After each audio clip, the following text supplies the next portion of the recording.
What's going on, y'all? Welcome back to basketball. And more importantly, welcome back to our season preview series, the series where we're going to dive into every single NBA team before the start of the regular season. And we're going in depth with this series. We're covering everything from rotations, rosters, depth chart, their salary cap situation, their draft picks and assets, like what did their offseason look like? Everything that you need to be ready for the start of the regular season. In this video, we have the Miami Heat, which should be a fun one, Heat culture and all, but hey, make sure you guys like, subscribe, and comment. I've responded to every single comment on my YouTube channel up to this point, and I intend to keep on doing so.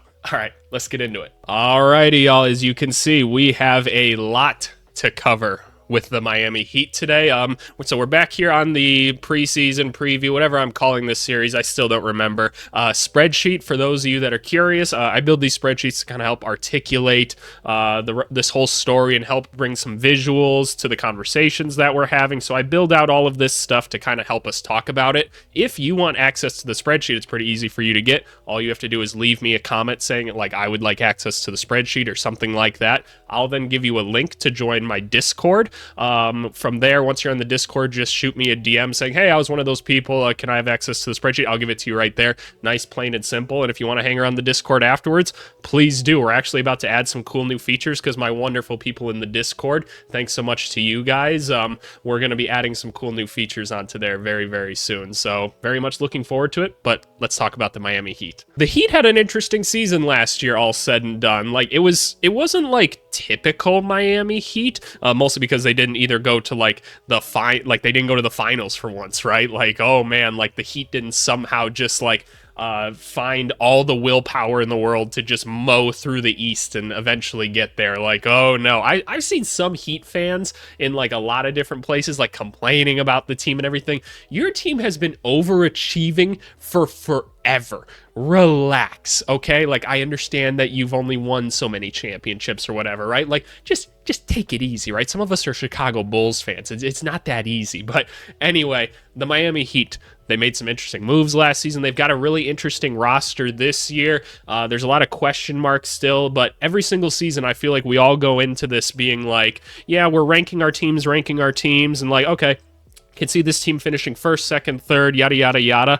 And then we always have like the Heat, like somewhere in the bottom of the fold, but we all go, but they could make the finals. And everyone goes, why? And we go, because they're the Miami Heat. That's what they do. Heat culture. Like, when you guys hear me talk about culture on this channel, because I talk about it a lot. If you guys are newer to the channel, I've been a coach before at both like college, NBA level, things like that. Like, culture is not just some BS word that I throw around. Like this is real stuff that like you can maximize people when you do things the right way. It works the same in businesses when I run my businesses and when I coach. When you do things the right way and hold people to certain expectations, they will achieve better things. And the Miami Heat are one of those organizations that have just mastered it. There's certain coaches that have it mastered, but the Heat as an organization just have it down. You can question whatever moves they make or whatever like draft ideas that they have or things like that. At the end of the day, they have the culture that brings the most out of people, and it results in a lot of wins because that's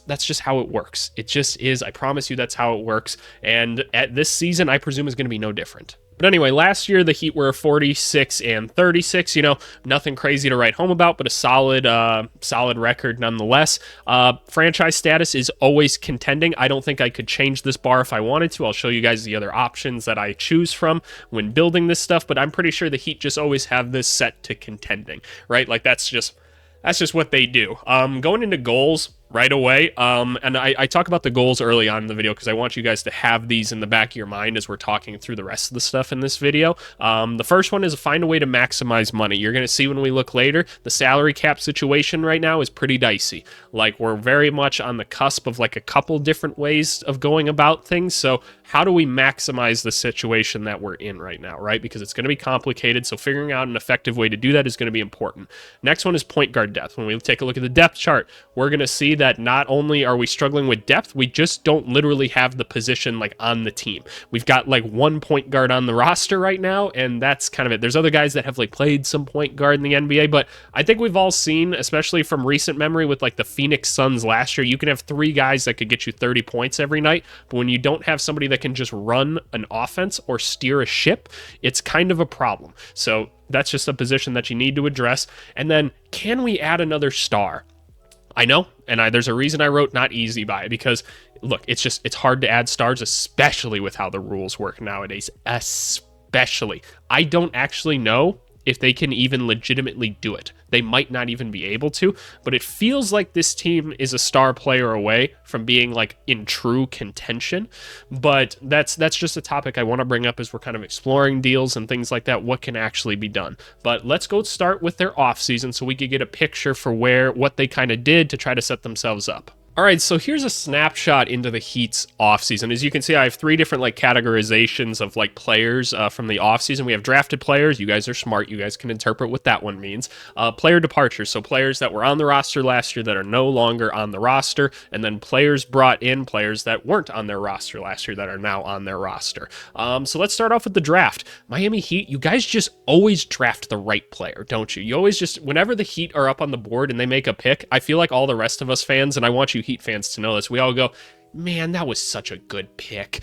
Like, that guy's gonna do great for them. Like, that's exactly a Heat culture guy, because they have a standard. I used to say something in coaching, especially because I did a lot of recruiting at the college level. I always used to say, you don't go get the best player, you get the right player.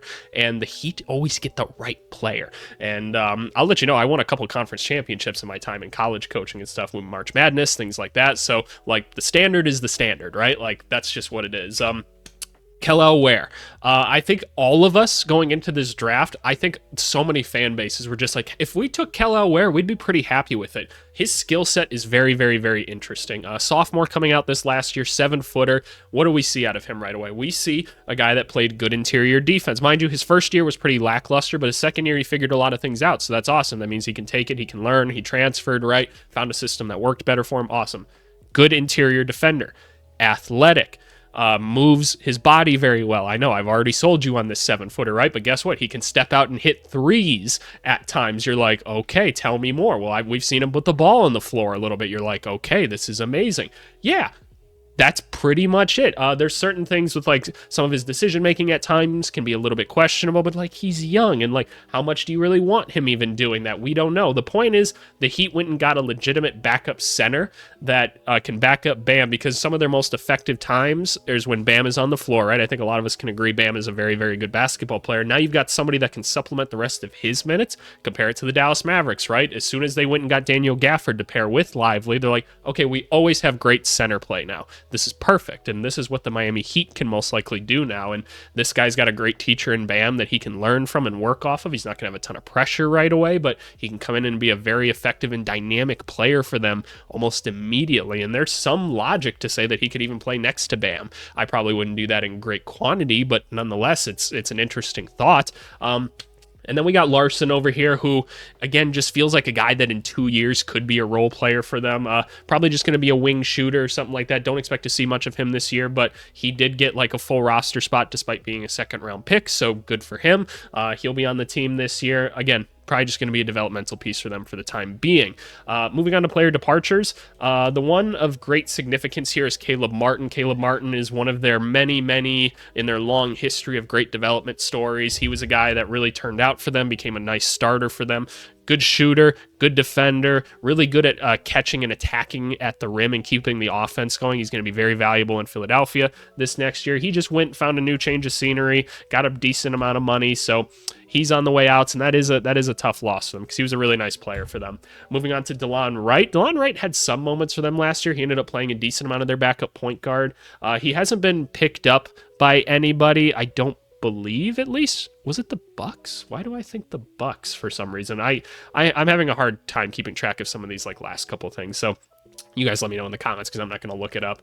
Should I? No, I'm not going to look it up. But DeLon Wright, interesting defensive player at the end of the day. So it's a loss. Like, you'd probably rather have him when you look at the depth chart right now, but is what it is. Patty Mills, good veteran leader. That's kind of his role at this point. He was kind of the Udonis Haslem of the team, if you will. It's hard to replace Udonis Haslem in his entirety, but nonetheless, he was probably the closest thing they had to it.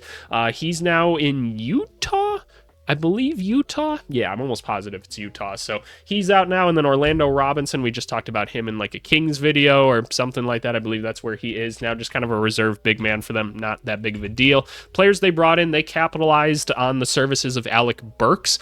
Knicks fans were clamoring for Alec Burks. We all knew he probably wasn't going to come back because the money wasn't going to be worth it to the New York Knicks to give it to him, even though they could. Like, it just, like, economically, it didn't make a ton of sense. But Alec Burks, everywhere you put him, he is going to be a bucket getter. That's what he does. He can handle the ball a little bit, could play some spot point guard if he needed to. He's played it in the past.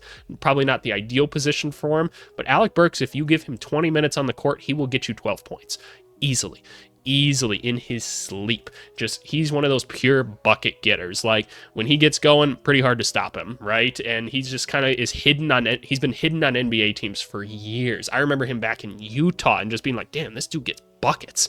Like, it's just what he does, right? Like, and that's a nice guy to have on the team, an older dude that you can throw out there and go get buckets when you don't have a lot of just pure shot creators like on this team, especially when like your best two players and like Bam and Jimmy aren't necessarily, like, you don't think of them as shot creators, right? So you need guys like that to help supplement them. So that's a good pickup nonetheless. Gives you a little bit of shooting, again, just someone that can go get you spot points and everything. I like that pickup. So this offseason overall, like, you had a relatively substantial loss in Caleb Martin. You had a very successful draft, in my opinion. Like, I think you did really, really well. Anytime you can pick up quality 7-footers is a win in itself. And you made a nice pickup in Alec Burks. You didn't lose too much else after that. So, I mean, the 4 out, 3 in, you know, you take this, right? Like, it's not a bad offseason by any means. It might be, I don't know if I can call it positive because you're just losing something you didn't really supplement it with, but you have some depth at those positions anyway. I don't necessarily know. It's kind of a meh offseason altogether, but they didn't have a ton of flexibility anyway, so there wasn't a ton that they could necessarily do. Overall, interesting to say the least. Let's go take a look at kind of their whole roster like outlook now so we can kind of start to envision where all these guys fit in. Alrighty, so this is my favorite tab in the entire workbook. Those of you that have been watching the channel for a little bit know this is basically our ideal off-season series in just a singular tab. That series was awesome for my channel, and I'll definitely be doing it again next season with hopefully some adjustments and things like that. I think it's a really, really fun thing to do.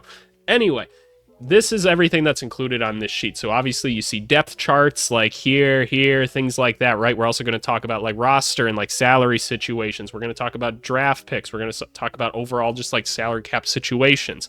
Where I always like to start is the draft picks. What kind of assets are we working with? And the Heat are a little bit depleted in this department right now, and that, you know, it's because they've been making moves. They're always trying to win. They're always dealing things like this. They certainly value their draft picks, though. Like, they don't just throw them out willy-nilly. They do everything very purposefully, but they don't have a huge treasure chest of picks to work with at this point. I'll start off by noting, like, they could have more picks than this. There are some picks that have, like, protections on them. I just always operate under the idea that, like, hey, picks are traded. We just presume that they're gone until they're not, right? That's how we're going to look at them. So you look at this, we don't see a 2027 pick. That's unfortunate. But then we do see a 28, 29, 30, 31. So you do have access to move, like, your 29 and your 31 first-round picks if you really want to. It gets a little bit more complicated when we start talking about the salary cap table and everything, because there's an argument to be made that the Heat do what the Timberwolves did this offseason. A lot of people were a little bit confused when the Timberwolves traded, like, it was like a 2031 pick for Rob Dillingham, and then some people put together like, oh, there's the new apron rules and everything. So that was part of it. That was actually really, really smart. So let's move into talking about the actual like salary cap situation and everything. So for those of you that don't know and want a deeper explanation, there's basically 4 lines that you have to be aware of with NBA salary caps. Go watch like the first video or 2 in this series, the Celtics and Grizzlies ones, if you want a deeper explanation as to this. Have you guys that have been watching this series now for like, what is this, episode 12 for 11 videos now? Are you guys getting sick of me saying this? Like, let me know in the comments if you are, but you know, you got to treat it like it's a first for everybody. Anyway, so 4 levels that you have to be aware of. I'll give you a brief overview of them. There's a cap space line. That's the general, just like NBA cap number. There's a luxury tax line. If you go over that one, you're going to start paying more money. And then there's the new ones, the aprons, were introduced very recently. Basically, the NBA is sick of all their star players just getting traded all the time and making it very, very easy. It's not good for the league to have players move like that. It's not good for their retention and like fan interest and things like that. So they've basically added these 2 aprons that as you cross them, it gets very, very hard to move players on your team. Like basically they lock you into the team that you have. And it's not impossible, but it's very, very hard to move off of them once you have. There's a bunch of rules that go into each of them here. You can pause the video if you want and read all of them. But one of the interesting things is if you're like a second apron team for like 2 seasons, basically you can't trade certain picks that are so many years out. They just take away your ability to do that. So the Heat potentially being around that line again, there's a legitimate idea that like you might just need to like trade this 2031 pick, otherwise you might just lose access to it for a while. So it's kind of a use it or lose it type thing, and you don't necessarily have to. Maybe you think like, look, we might be rebuilding by that point, we don't know, right? But the Timberwolves were kind of like, look, we'd rather use this pick now because we're trying to win some basketball games, so we want this Rob Dillingham guy right now, so they used it. So that's part of the logic with it. But looking at where the Heat are currently at, they've passed the cap, they've passed the luxury tax, and they've passed the first apron, and they are right there on the second apron, right? And here's the thing, they still have an open roster spot. So normally you'd say like, okay, like can you go get one more vet to add to this team or something? You probably don't want to do that necessarily. And I'll also state that there are 2 other guys on Exhibit 10 contracts with the Miami Heat right now. By the way, sorry for the sniffling. I'm still sick right now. I'm still a little bit sick. So if I sound weird, I sound weird. There are 2 guys on Exhibit 10 contracts with the team, which basically means a training camp deal. So they're not like on the full roster. The Heat are like the one team that would actually sign one of those guys, but I'd be shocked considering where they're currently at in the salary cap situation. They might just be bringing those guys in to bring some competitiveness to training camp. That's something they do as well. So going and getting a vet on a minimum right now is going to put them into the second apron and really lock them down. I would find it hard to believe if they add another player to the roster right now. I feel like they're going to strategically sit right here, try to make some sort of trade. They're still going to have a decent amount of restrictions because they're in the first apron, but it gets a lot harder when you get into the second one. So I feel like they're going to try to remain flexible, and then they'll just try to play like sign someone else afterwards or play in the buyout market sometime after that maybe. And that's when they'll kind of fill up the rosters kind of just before the playoffs. That's a pretty typical thing the Heat do anyway. They love buyouts and like things like that. So maybe that's what they go for in this case, but I think they're going to keep that last roster spot open because of that. So you guys see why I say then that this is a very interesting situation, right? We talked about at the beginning of the video, like find a way to maximize money. So there's only so much they can actually like do right now because of all the restrictions that they're going to have on them. So we need to take a look at their like current like salary cap situation here and be like, okay, what moves can they reasonably make to, because they're not going to get themselves out of the apron most likely, like they just won't be able to. So how do you like move around contracts that you have here, which it's already going to be restricted how you can do that, and really maximize the overall like utility of this team? Like what positions do we need to address? Are there certain redundancies on this team that we can get rid of or something like that? Is there just one player that's just, it doesn't make sense for us to be paying him right now. It just doesn't. So that's what we're going to start to talk about now. Starting off at the top, we have Jimmy G Buckets. The G stands for Gets, Jimmy Butler. I can't wait to see what he shows up for at Media Day this year. I hope it continues. He's making close to $50 million this year. He's got a player option at the end of this season. Who knows what he's going to do at the end of the season? We just don't know. There was some stupid article coming out there like, oh yeah, if he enters free agency this offseason, he's going to the Nets. Why do people write articles like that during the summer? I get that y'all have a job to do or whatever, but it's just like, okay, what does that mean? Like, yeah, if this happens, he might be interested. Yeah, I could say that about a ton of things, but regardless, Jimmy Butler, still a really, really good basketball player. You see the defense is always going to be there, right? That's going to be his thing. Seems to kind of turn it on and off offensively at this point, and it's not the worst thing in the world. I think Jimmy Butler's kind of earned the right to do that, as crazy as that sounds. Just, he's proven time and time again he can really drag teams to places, so I'm not too...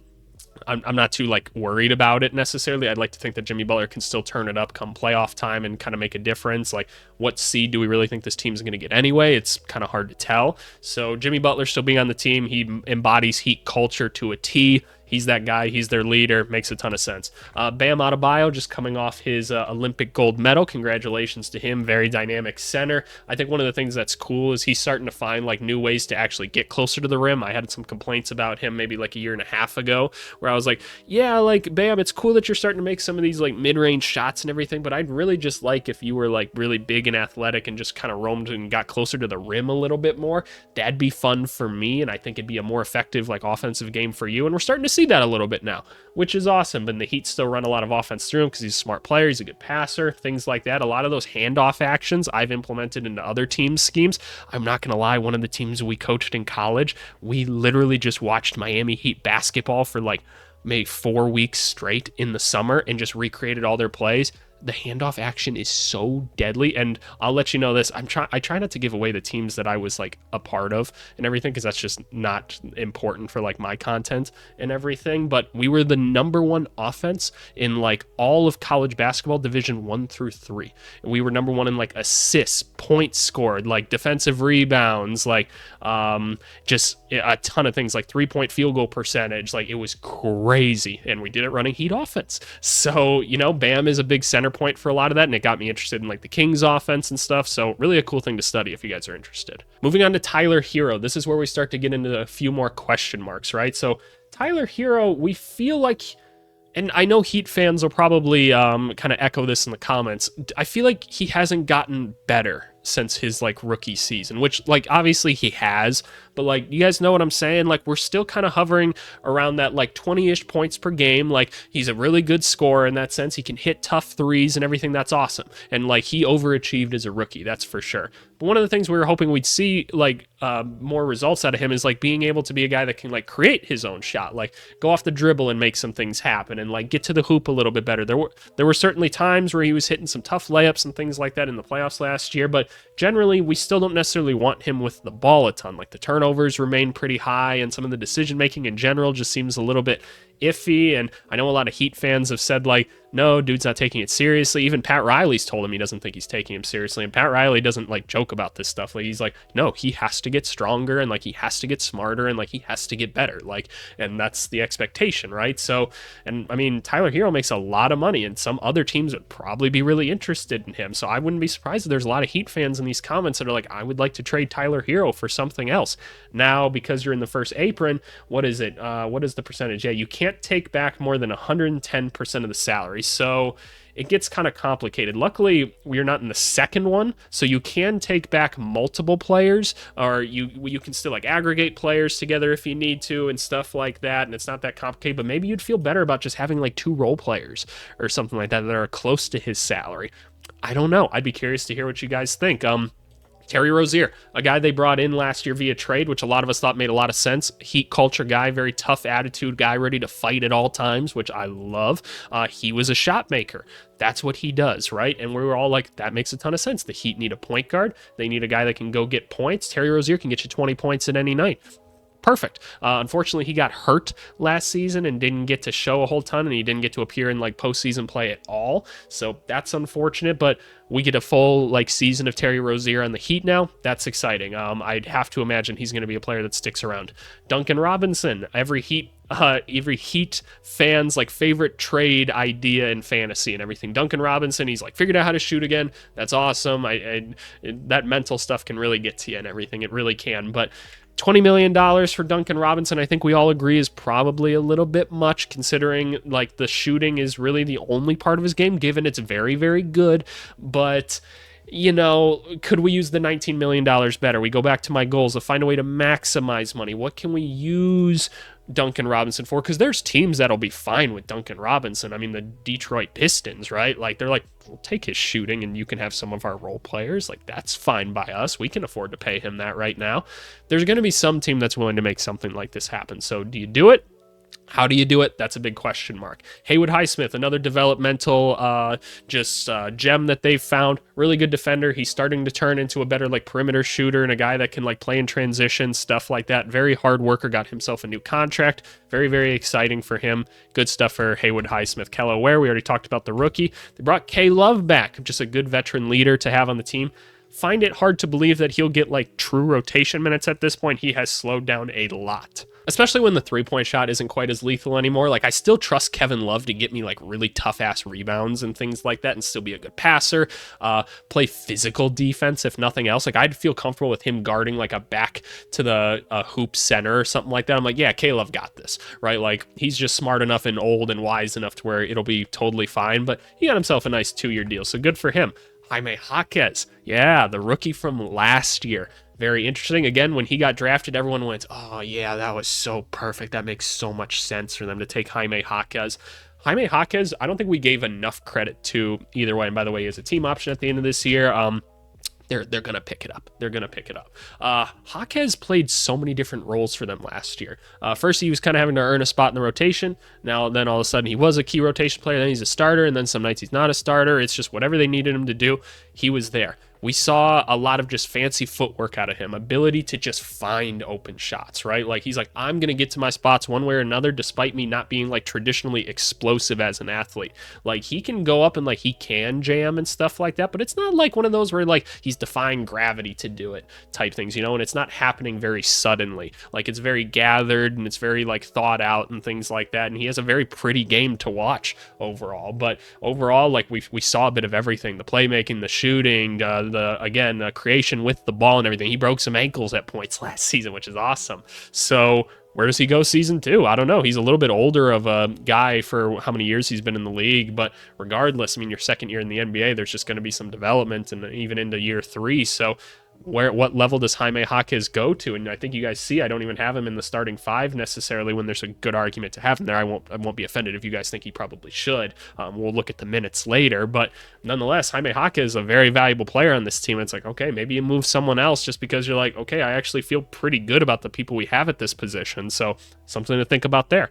Talked about Alec Burks a little bit. Josh Richardson, again, he was a Miami Heat discovery some time ago. More of just a vet on this team at this point. A little bit of a shooter, somewhat of a defender at this point. So interesting guy to have as a reserve wing. Makes a ton of sense.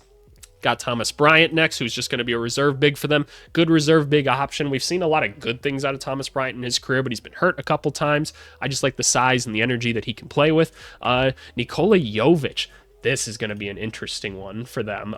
Again, a guy that they took towards like the end of the first round or whatever, and he's just slowly getting better and better. And you saw him in like the Olympic play and everything, and you're like, okay, yeah, no, he keeps putting it together. Like, especially in the last NBA season, you were like, okay, we're starting to see it a little bit. Like, this guy's looking like he can be a really nice contributor on this team. So I think he fits really well like next to Bam, and that's why I personally think that they'll start him, is kind of that spacing, the ability to put the ball on the floor and keep the offense moving. I think that makes a lot of sense. So interesting option. He also brings a little bit of height too, which is cool. So we like Jovic, and then we got Larson, like we talked about, who will just kind of be the rookie on the team, kind of ride the end of the bench, be a nice cheap option for them. That's why second round picks are so important, so that you can fill out the back half of your roster in situations like this and not go over apron lines and stuff. So very smart maneuvering by the Miami Heat. All right, I know I've been talking a lot at you guys, so let's get into the more interesting things like depth chart and everything. Let's start with point guard. We got Terry Rozier. That's good. What do we got after that? Nothing. Josh Richardson could play some. Alec Burks could play some. Jimmy Butler dribbles the ball sometimes. Jaime Jaquez dribbles it sometimes. Bam dribbles it sometimes.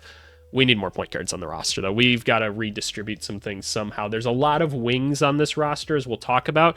That's why I say we have to find a better way to maximize the money on this team, because we can't just go out and sign another player. We've got to make some sort of moves to like bring in some point guard depth, and to also just like address maybe spacing out the money a little bit more to give us depth in other areas or something like that. Or if we can bring in a star, like what does it actually cost to do that? We don't know. So got to address the rest of the point guard position. Shooting guard, you got Hero, and then you got interesting vet options in Alec Burks and Josh Richardson. You probably feel good about either of those guys in spot minutes, preferably Alec Burks. And then you got the rookie. You go to small forward, and dang, pretty nice actually for a position that's pretty highly coveted in the NBA. You got Jimmy, you got Jaime, and you got Duncan, right? All three of them quality rotation players and just good basketball players in general. Feel really good about that. That's why you say you can probably move on from Duncan Robinson if possible and just go get something else. because you just don't need that much redundancy on the team. Go to power forward, you got Jovic, you got Haywood Highsmith, and you got Kevin Love. Again, feeling really good about that position as well. You got a lot of really nice, like, gritty dudes on the team. Makes a lot of sense. Go to center. Feel great about it as well. Bam and Ware, those are two phenomenal options. You got an all-NBA type, like, starting center. You got Ware, who's a promising rookie that could become a potential starter in the NBA someday. I've when I did my evaluation of him, and I did one for an NBA team this year throughout the combine and everything, I was like, I could totally see Khalil Ware being a starter at some point in his career. Like, he's definitely got that skill set, and I don't think any of us disagree with that. So between that and you got Thomas Bryant as a reserve, you feel pretty good about that. So it's just, how do we address the extreme amounts of depth at the forward to kind of help us with, like, some of these other guard spots that we don't necessarily feel as great about? Can we get more shot creators or something like that on the team? More guys that can initiate some offense and things like that. Take some pressure off of Bam and Jimmy and stuff, and obviously Rozier. That's what we're going to have questions about. So let's jump into Fanspo now and talk about a couple trade ideas we have. We do this in every video where we look at some, like, potential trade ideas. We don't go into them like too crazy necessarily, but let's at least explore some options. All right, so there's a couple ideas I had at first, and I want to explore Duncan Robinson a little bit. And I haven't thought these all the way through yet, so you guys are going to watch me do these kind of live. My initial thought was, is there any realm where Duncan Robinson, like CJ McCollum swap happens? CJ McCollum seems like somewhat of a redundancy on the New Orleans Pelicans at this point, but it's just the money is still so much different. We're talking about like a $13 million difference. So is there any way we can really supplement that any other way? It doesn't look like it, because the salary just drops off so much after that. So that one might be dead in the water, like, from the start. So, okay, that's not a big deal. I did have another idea, though. My next thought was Utah, who's a team that's not in any apron hell at all, which is good, and they've got players that they don't necessarily need as well. They've got a guy by the name of Jordan Clarkson. So here's what you might be able to sell to the Utah Jazz. You can say, like, hey, you guys are in need of some wings, right? I think we're all kind of aware of that. You can look down their roster, and they've been missing some wings. They got Cody Williams on the team where they're going to try to develop, but nonetheless, they could use a little bit more spacing around some of their young guards, and there are plenty of forwards and everything, but they just don't need Jordan Clarkson anymore. They're actively trying to trade him. Is there any realm where we just do a straight up swap like this? Like, hey, we understand that this is the case. We understand that both of you guys aren't necessarily needed on your team. Maybe we make a deal like this, and because you guys are taking a little bit extra money, we toss a second round pick your way. We try out a trade like this. Success. All of a sudden, you've got another bucket getter on the team. Maybe it's a little too redundant to Terry Rozier, but it's something similar nonetheless. And you get another guard that can handle the rock a little bit. He's not a guy that you want necessarily initiating offense. It's kind of just his job to come off the bench and just go score for you. But I think it's an interesting option at this point. But let's explore, like, what a Tyler Hero trade could look like as well, because I think that's an interesting topic. Okay, actually, I just had a really interesting idea, and I wasn't even going to explore the thing I was necessarily going to explore, but I just want to run the numbers on this while I'm thinking about it. So we all know Julius Randle is an option to be traded at all times, right? Like, we don't necessarily know why they would do it. Like, it's just they don't necessarily need him. Is there any world, because I haven't seen this talked about, and that's kind of interesting, where we do some sort of swap like this, where would they take back... We take back Julius Randle. It's not necessarily the position we wanted, but that's a good way to get another, like, all-NBA type player on this team. It doesn't make a ton of sense next to Bam, but, like, the trade in itself works. So, like, we could make... Oh, why? Since they are over the apron, they can only take back 100% of the salary going out. Okay, so we use some of the other small contracts or things like that. We can make it work, right? It's close enough to where we could make something happen with, like, all the other small contracts that are on these teams, but... just an interesting idea nonetheless. We'll explore some other ones as well, but I wanted to talk about that. Is there a world where we actually just expand on this Jazz trade? Hold up for just 1 second. Can we help the Jazz with two problems? Because they have too many forwards on their team and not enough wings, right? But the Jazz always want to be competitive. They're one of the teams like the Heat, the other one's the Pacers, where, like, those three teams don't tank. They have a firm belief within their culture that they don't believe in that stuff. So let's try that. So let's try trading both you and you over to the Jazz, but this time we take back John Collins, who's a little bit more of a natural fit next to a Bam Adebayo, and say a Colin Sexton, address some of that point guard and shot creating needs. I'm interested. Does this trade work? Interesting. The Heat save a little bit of money on that as well. And you could argue the Jazz might just rather have Tyler Hero on their team than both of those guys.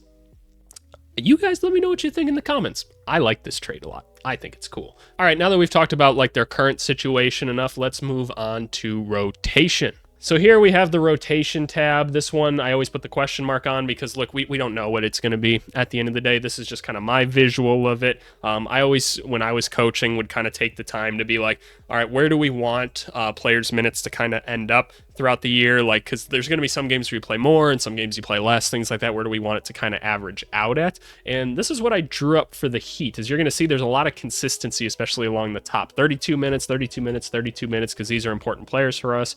Terry, Tyler, and Jimmy. Only about 22 for Jovic. We're just kind of more so starting him for the rotational combination, more so than anything. Bam, 32 minutes. Jaime Jaquez is truly like the other starter on the team, so he's getting closer to like 28 minutes. And then you get a balance between your other wings of Haywood Highsmith and Duncan Robinson here. It's valuable to have this many wings and different looks to throw at people, so I think that's a good use of the time. Where he's basically just going to be in whenever Bam isn't in. Maybe we find a way to put both of them on the court at the same time and see what happens. It's probably worth the experiment at the very least. And then I just want to throw Alec Burks in for, like we said, his little bit of time. Just be like, all right, Alec, go in there, green light, just go. And he'll be like, okay, and he'll just go out there and hit every single mid-range pull-up that you need him to, and that's just what he's going to do. And then you got Kevin Love, Josh Richardson, Thomas Bryant, and Larson kind of there in the back. Again, someone else will be added to the roster eventually, probably someone that could somewhat crack rotational minutes, potentially take Alec Burke's spot, who knows. But this is what we're looking at right now. We're going to go dive into like their actual rotation data from last year, since their roster is so similar, and see what was working for them and come back to this. All right, so these were the Miami Heat's rotations last year. If we sort this just by points, man, there was a lot of just different rotations. There was not a lot of consistency, but we see two that stand out. Overall, a lot of positive rotations, and this makes it a little bit harder to analyze. But okay, so this one had a decent amount of minutes. It was +3. It was Bam, Jimmy, Tyler, Jovic, and Caleb Martin. Okay, so yeah, this was like a lineup that they threw out there at times when they didn't have like Rozier and stuff like that. So makes some sense. What was this worst lineup that they had? Terry Rozier, Duncan, Jimmy, Jovic, and Bam. Interesting that rotation itself wasn't very effective. Like, we all know that Jimmy had kind of a rough start to the season last year. So I'm kind of curious about that, actually. That's interesting to say the least. What are some of our top ones, say even ones that have a few more minutes, like this 79 one? Kyle Lowry. Yeah, Kyle Lowry had a lot of positive minutes while he was on the court last year. Yeah, so obviously he wasn't included in the adds and losses because he was just like bought out or whatever. So that happened like during last season. We don't need to go to that just yet. So that's kind of interesting. The Kyle Lowry, yeah, you see him in like quite a few of these. So kind of an interesting point right there. But again, you had to maximize the money situation and everything. Who are some interesting ones here? It's so hard to tell when it's so spread out like this. So I think what we need to do is we need to go to the 3-man combinations, and I think we'll see a bit more of a deviation here. So like, yeah, here's where we see the best 3 players together were Butler, Jaquez, and Caleb Martin. That doesn't surprise me at all, actually. There's a lot of defensive versatility in there, a lot of guys that can keep offense moving around guys like Bam and stuff like that, so that's interesting. This one even more so, but again, Butler, Jaquez with Kevin Love. Okay, Butler with Bam and Jovic, but again, we're seeing Jimmy Butler again with Bam and Highsmith. So what are we seeing? We're seeing Butler with wings and forwards, right? That's what seems to be the biggest factor, is making sure that we have enough of those like forwards on the roster and in the rotation to keep things positive. Again, we get into the first one we have without Butler is like Tyler Hero, Jaquez, Bam. So there is some consistency here. This one has a ton of minutes behind it. Duncan Robinson, Jaquez, and Bam. So it's still just kind of another deviation of like the combination of like Butler could have been on the court for a lot of these as well. So that makes some sense. And then what are some of the worst ones we have? Because we see some decent minutes out of here. It was Rozier, Duncan, and Bam. So yeah, Rozier like kind of stumbled into it at first, which it's hard, right? It's hard to be traded and be a starting point guard, and they ask you to do a certain role and everything. It can be complicated. So we're looking forward to a full season of it. But then Duncan Robinson, Caleb, Bam. interesting. So many of these include Bam, because he's just on the court with everybody, and they asked him to play so many minutes last year because they just didn't have great center options at all times. So just having like Ware on the court to eliminate some of these times where Bam is out there with awkward fits or things like that, because Ware is kind of a different center, could be a really interesting move for them, and how they kind of adjust some of these other rotations or things like that. I'm curious to see. And then, yeah, how do we replace like Lowry? Because he was just a part of like a lot of these like better rotations that they had, these better overall rotations. So how can we find a replacement for him, or have a quality backup point guard that can kind of help supplement, especially if just statistically Terry Rozier wasn't necessarily a part of like some of the better rotations, at least not in great quantity that we can really tell. So I'll be interested to see that at the end of the day. But let's move on to predictions now. We've talked enough about the Heat. Let's talk about the prediction.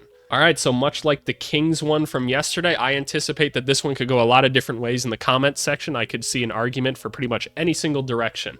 To recap, in the East right now, we got the Celtics and Knicks at the top. We kind of took care of them early because I think we all kind of envisioned that. We got the Sixers then. We got the Bulls and Pistons at the bottom. I think we could all realistically see the Heat kind of finish anywhere within this range, right? So, drum roll, please. I do it on my desk, and I never put the sound effect in because I don't want to. I have got the Heat at a 7 seed. Going back to the play-in. Every single time they have to grind it out through the play-in, and I see him as a 7. That's where I see him. I think they've got some things that they need to address during the season, make some trades or something like that. I feel like the Heat are always guaranteed to go on like one kind of slow paced point during the season, then one really hot one where they get motivated again. So that's what I'm anticipating. I think they'll find a way to make some sort of move, but for the time being, I think they come in at a 7, and they could very easily go to the Eastern Conference Finals from there because they're the Miami Heat, right? But hey, I'll leave it to you guys now. What do you guys think? Leave me a comment, and as always, when you're in the comment section, just make sure you guys are chill with each other, right? Like, if you guys are just being jerks to be jerks, or you're just, like, not being intellectual people, like, I'm just going to hide you. That's just kind of what I do. I want my comments to be different than the rest of the internet. Don't just say things on the internet to say things because you want to. Like, be purposeful with it. Have a good conversation. Use it as a way to better yourself. That's what I want my comments to be about. But, hey, seriously, I appreciate you guys so much as always. Looking forward to the next video tomorrow. We're doing these 5 days a week right now, and if you're new, subscribe to the channel and everything. Join the Discord, and yeah, we'll see you guys later. Thanks so much. Bye.